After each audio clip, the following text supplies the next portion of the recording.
Un corps de femme allongé, meurtri. On ne sait pas si elle dort, laissée pour morte. Laissée pour morte comme la belle au bois dormant. Elle dort dans son lit, habillée de vêtements précieux, de sa coiffe royale, c'est une princesse. Tout d'un coup, elle se réveille avec un inconnu à son chevet, penché sur elle, au mieux à genoux. Il s'agit bien de mon cauchemar, la même histoire. Vas-y, crie, hurle tant que tu peux. Débat-toi et tue-le. Ne finis pas comme la chef de M. Seguin. Mais rien n'étonne la jeune fille. Au contraire, dit-elle, elle l'attendait. Elle attendait cet inconnu comme un sauveur qui allait venir la tirer de sa torpeur. Alors d'abord, c'était une prise de conscience à un moment donné. C'est que, donc en tant que thérapeute, donc je suis art thérapeute et psychanalyste, je vois dans mon cabinet beaucoup de femmes qui ont subi des violences sexuelles notamment. Et de toute façon, je vois une grande majorité de femmes.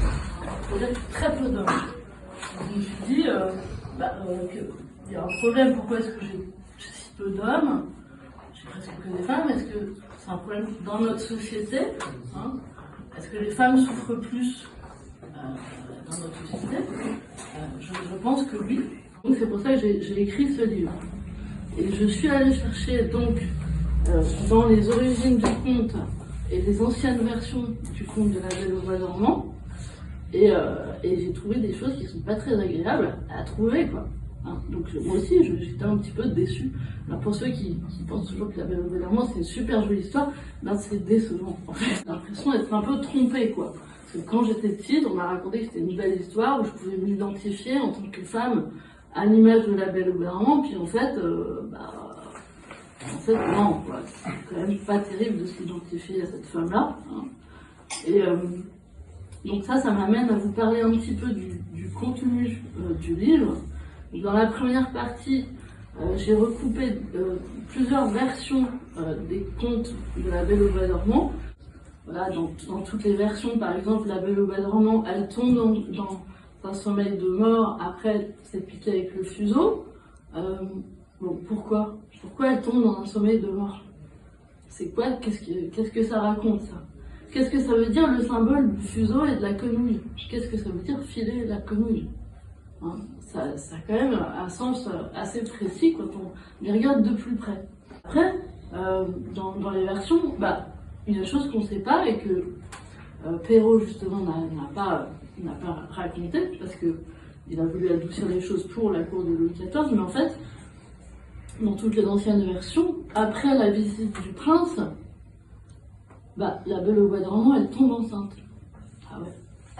Elle tombe enceinte de 2 enfants. Ok. Qu'est-ce que ça veut dire, ça, hein?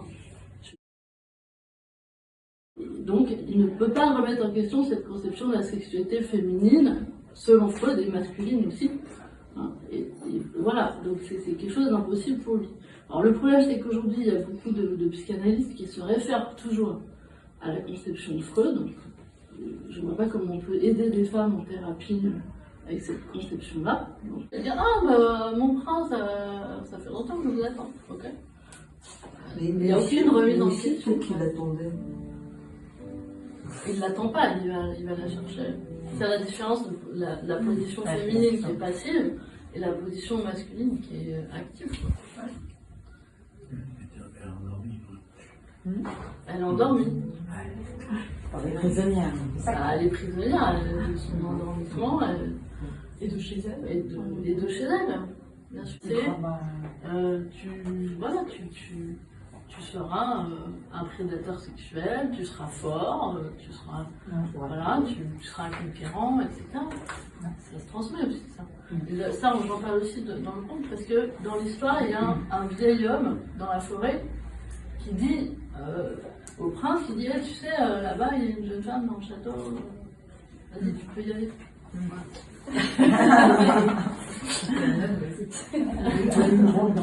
Vérifier le côté nocif de ce conte, on pourrait interviewer les prédateurs de Madame Pellicot, on leur demander quel est le conte qu'ils ont préféré.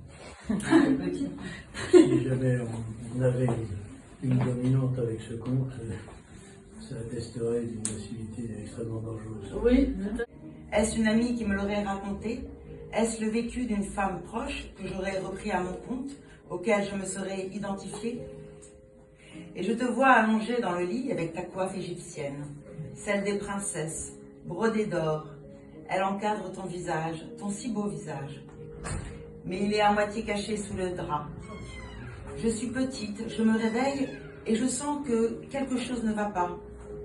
Je cours vers ta chambre. La télévision est allumée, un écran vert muet, le son est coupé. C'est une plage verte qui défile dans un léger grésillement. Verte comme la pelouse du match de football, sans son, sans jeu, sans personne. Plus je creuse les origines du conte, plus j'analyse les symboles et plus je trouve ce que je répugne à trouver. Cette plongée en eau trouble, à travers les versions originaires du conte, devient de plus en plus glauque. Je suis triste, abattue. J'ai l'impression d'avoir été trompée, flouée. Ce qu'on m'avait proposé comme modèle n'est pas beau à voir.